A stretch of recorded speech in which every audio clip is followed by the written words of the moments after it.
Raoul Steve Gounoukan, bonjour. Bonjour René Soglo. Et la rubrique Pieds sur terre, on s'intéresse ce matin à l'impact du comportement de la saison agricole dans le nord du Bénin sur les premières semences. D'abord, vous nous dites que les conditions de production agricole sont rendues de plus en plus difficiles par les aléas climatiques. Oui, c'est d'ailleurs ce qui explique que les changements climatiques sont au centre des préoccupations aussi bien des acteurs scientifiques que des décideurs politiques au plan mondial, car ils constituent un des nombreux obstacles au développement humain.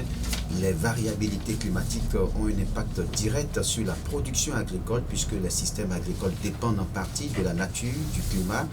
Et cet impact est particulièrement important dans les pays en développement où l'agriculture est à presque 100% pluviale sans aucune alternative d'irrigation. Le Bénin n'échappe pas à ces changements climatiques et à leurs effets socio-environnementaux. Cette évolution du climat est préjudiciable à l'économie du pays qui repose essentiellement sur l'agriculture. Des études ont même montré que le cas du Nord Bénin, pour le cas du nord du Bénin, une diminution progressive des quantités de pluie. Le changement climatique est une réalité au Bénin. Les principales zones de production agricole souffrent du glissement des saisons avec des pluies tardives et de courte durée. Face aux effets néfastes du changement climatique, des stratégies d'atténuation et d'adaptation doivent être développées.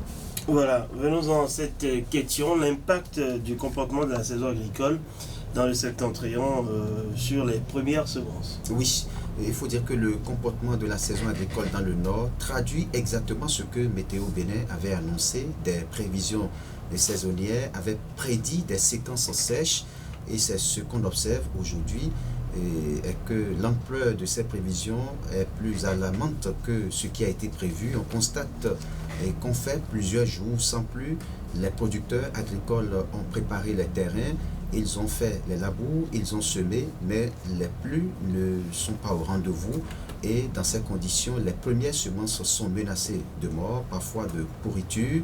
Et beaucoup ont commencé par craindre pour cette saison agricole.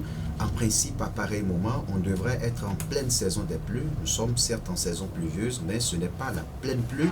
Normalement, les semences mises en terre devraient être bien arrosées, mais on constate encore que sur le terrain, certains producteurs continuent d'attendre les bonnes pluies pour pouvoir démarrer leur activité champêtre. Ceux qui ont mis en terre les premières semences expriment déjà des craintes.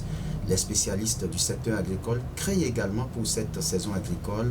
Que faire maintenant, Raoul, pour sauver ce qui est encore possible d'être sauvé? Oui, face aux effets des variations climatiques, nous devons développer des réflexes d'adaptation. Cet agronome propose, avec ses poches de sécheresse, des variétés tolérantes à la sécheresse, des variétés à cycle court. Il insiste également sur le suivi, l'utilisation des engrais organiques et surtout un bon entretien.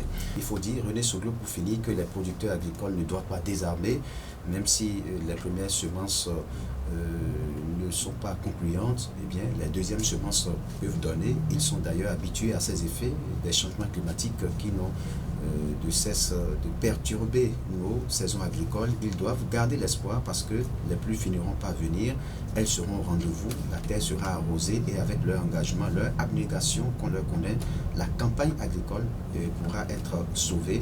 Et vous avez suivi également récemment l'assurance donnée par le ministre en charge de l'agriculture, Gaston Kossi-Bossouri.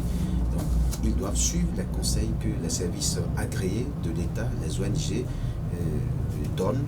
Donc l'accompagnement, c'est très important. Ils doivent utiliser les bons intrants, les bons matériels agricoles et le tout sera joué. Merci à vous, Raoul Steve Gounoukan, pour toute cette précision.